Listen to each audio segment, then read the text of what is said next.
Today, we're heading deep into the Himalayas to talk about an engineering marvel that just, well, it defies all logic. This is a bridge that really had no business ever being built. Yeah, this isn't your average remote job site. We're talking about a place so extreme, it's like nature itself put up a giant keep out sign. And that's where our story begins. So that's the big question, right? How on earth do you build a record-breaking piece of infrastructure in a place humans were never even supposed to be? Well, we're going to break down all of it, the incredible obstacles and the even more incredible ingenuity that overcame them. Okay, first things first, we have to wrap our heads around just how hostile this place is.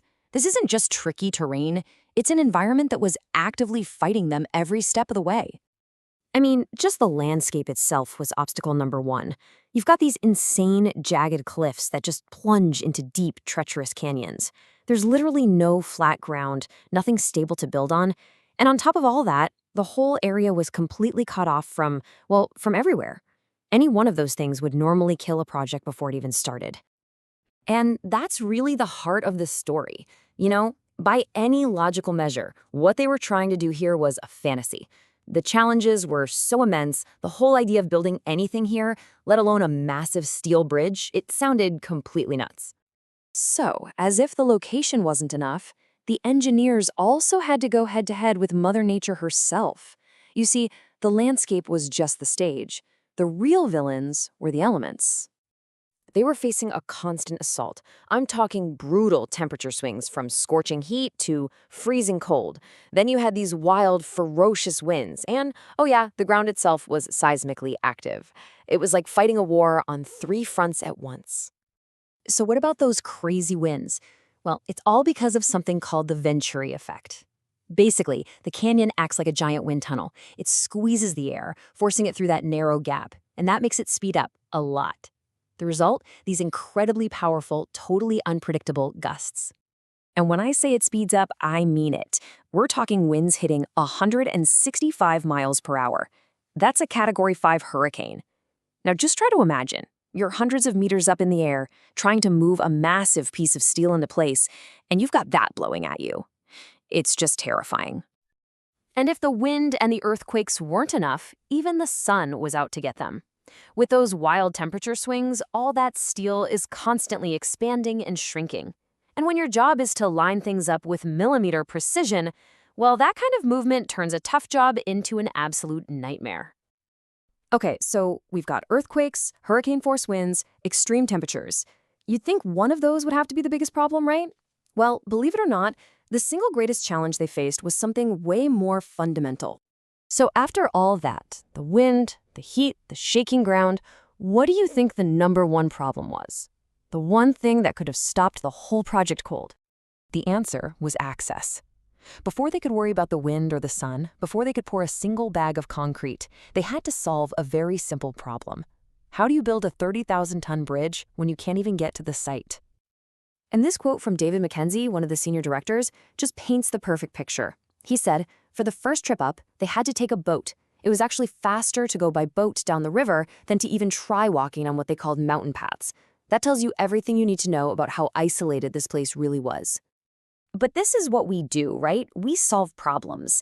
And this next part is all about how they used pure genius and incredible engineering to beat every single one of those impossible challenges. Okay, so the first big solution was the design itself. A normal bridge with big towers, not gonna work here. The canyon is V-shaped and the rock is way too unstable. Those towers would just slide right into the river. So the only way forward was a massive arch. It basically locks itself into the mountain on both sides, pushing all that weight down and making it incredibly stable. And the construction plan itself was just wow. First, to solve that access problem, they had to build 26 kilometers of brand new, terrifying roads that just clung to the sides of cliffs. Then, since they couldn't haul giant bridge parts out there, they just built a whole factory on site to make them from scratch. We're talking 30,000 tons of steel. They put up a massive cable crane spanning the entire canyon to lift everything into place, building the arch from both sides at the same time until it met perfectly in the middle. And then, once the arch was done, they literally launched the deck right across the top. And they had some really clever tricks for dealing with nature, too. For the earthquakes, well, the bridge is so massive that its own weight actually helps cancel out some of the shaking. And for the heat from the sun, the rails aren't bolted down tight. They sit in these special joints that let them slide back and forth as the whole bridge expands and contracts. So you have to be asking, why? Why go through all this trouble?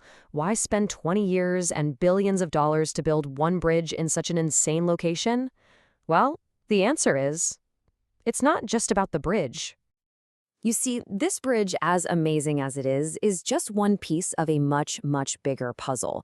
It's part of a brand new 169-mile railway line that's designed to work in any weather.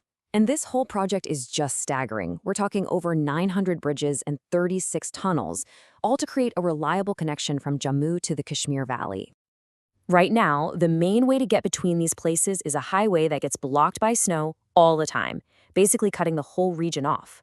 So the goal of this new rail line is to create a connection that's open year-round, which should be a huge boost for the local economy and for just travel in general. And really, when you get right down to it, it comes back to the people. The people who poured decades of their lives into this thing.